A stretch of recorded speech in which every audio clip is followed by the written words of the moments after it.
this is about the status bar in Affinity Designer. And if you already know the status bar at the bottom here and how to use it, then you don't have to watch this video. But if you don't know it, and a lot of people don't know it, it is a super useful tool if you want to learn your way around Affinity Designer, if you want to familiarize yourself what you can do with the different tools and so on. It's really a top tool for anyone who wants to kind of self-learn Affinity Designer. So let's say I have this image and I want to use the knife tool, but I don't really know what I can do with it. I look here in the status bar and I see click or drag to select objects or command to use node tool. All right, I'm going to click to select this window here, and then I'm going to do, oh, and you can already see just because I clicked it and I'm hovering over this line here, it actually changes what's being displayed in the status bar.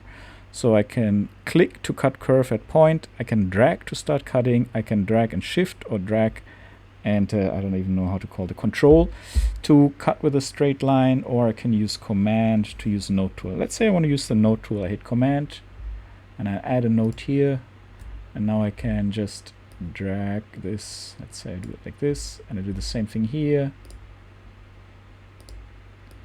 and I drag it, and now I have, you know, used the knife tool to change it. And this is such a useful, super useful tool.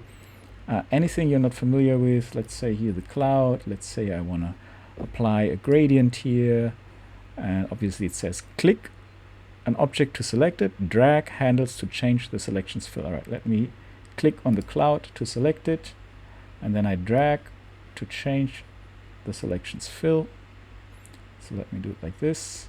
And now that I already have a gradient applied here, if I hover over this, you can see that I can use, for example, shift to align to axis. So this would be, you know, 0 degrees, 45 degrees, 90 degrees, and so on.